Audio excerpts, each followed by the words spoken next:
राजस्थान की एक ऐसी खबर लेकर आई हूं आज जो आपका, मेरा और हर उस माँ बाप का खून खौला देगी जिसके पास एक बेटी होगी।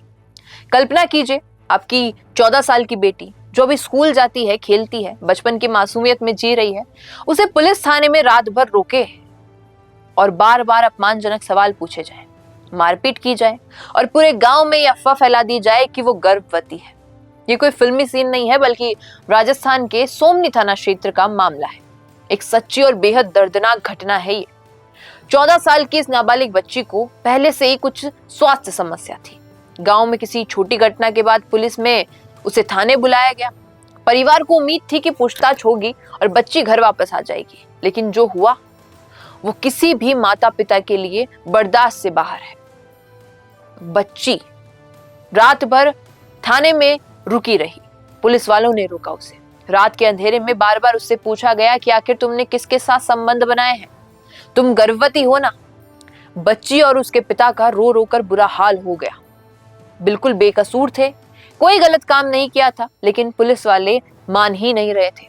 बच्ची पर मारपीट हुई, गला दबाने का प्रयास किया गया, ऐसे उसके पिताजी कह रहे हैं। चेहरा नोचा गया और कई अपमानजनक बातें उसके साथ की गई।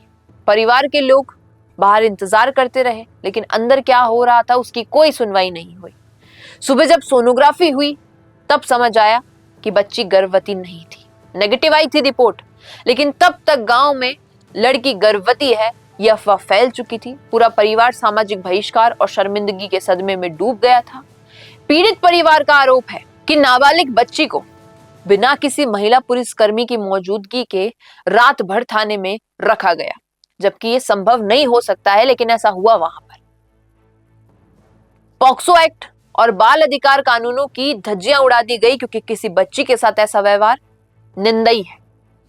पुलिस ने बच्ची को गर्भवती बताकर जानबूझकर बदनाम किया, ऐसा परिजनों का कहना है, जबकि हुआ भी कुछ ऐसा ही था। ये पोस्ट काफी ज्यादा सोशल मीडिया पर वायरल हो रही है, क्योंकि आप सोचिए, कल्पना करिए कि ये बच्ची अगर आपकी होती तो क्या कुछ ऐसा होता।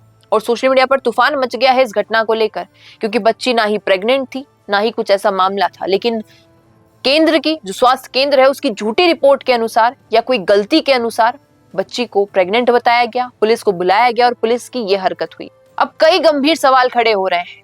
थाने में नाबालिग लड़की के साथ इस तरह का बर्ताव क्यों हुआ? क्या पुलिस अब जनता की रक्षा करने के बजाय यातना देने वाली मशीन बन गई है?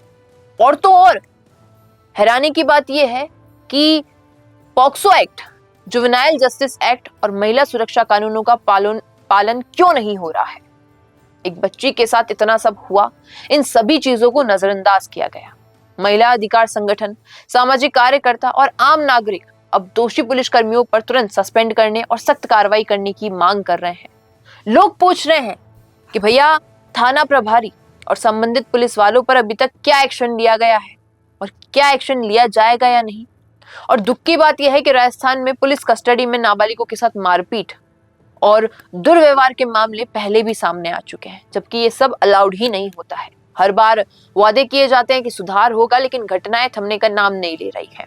ये घटना सिर्फ एक परिवार की नहीं है, पूरे समाज की है। अगर नाबालिग बच्चियों को ही पुलिस थाने में सुरक्षा नहीं मिलती तो आम नागरिक को कहां से मिलेगी? हम प्रशासन और पुलिस विभाग से अपील करते हैं कि इस मामले की निष्पक्ष और तेज जांच हो, दोषियों पर कार्रवाई हो और खास करके दोषी पुलिसकर्मियों पर सख्त से सख्त कार्रवाई हो। पीड़ित परिवार को न्याय मिले, सुरक्षा दी जाए और उनकी बदनामी को दूर करने का पूरा प्रयास किया जाए, क्योंकि ये सिर्फ एक खबर नहीं है, बल्कि एक चेतावनी है कि किस प्रकार से सिस्टम समय रहते अगर नहीं सुधरा तो ऐसे अमानवीय कांड और बढ़ते जाएंगे। बाकी आप क्या कुछ सोचते हैं इस पर? एक बच्ची के साथ इतना गलत हुआ, क्या राय है आपकी इस पर? लिखिएगा कमेंट में। रुकिए और जरा ध्यान से सुनिए। क्या आप हमारी इन खबरों से अपने व्यापार को भी बढ़ाना चाहते हैं? तो आप भी खबरों के दौरान इस तरह के एलिमेंट्स पर अपना विज्ञापन दे सकते हैं, या फिर ऐसे खबर के 1 मिनट बाद अपना पूरा विज्ञापन डलवाएं, जो कि 8 लाख से ज्यादा सब्सक्राइबर्स और फॉलोअर्स वाले द फैक्ट इंडिया चैनल्स और पेजेस से राजस्थान के कोने कोने में पहुंचेगा और इससे आपका व्यापार, ब्रांड सब कुछ बढ़ेगा।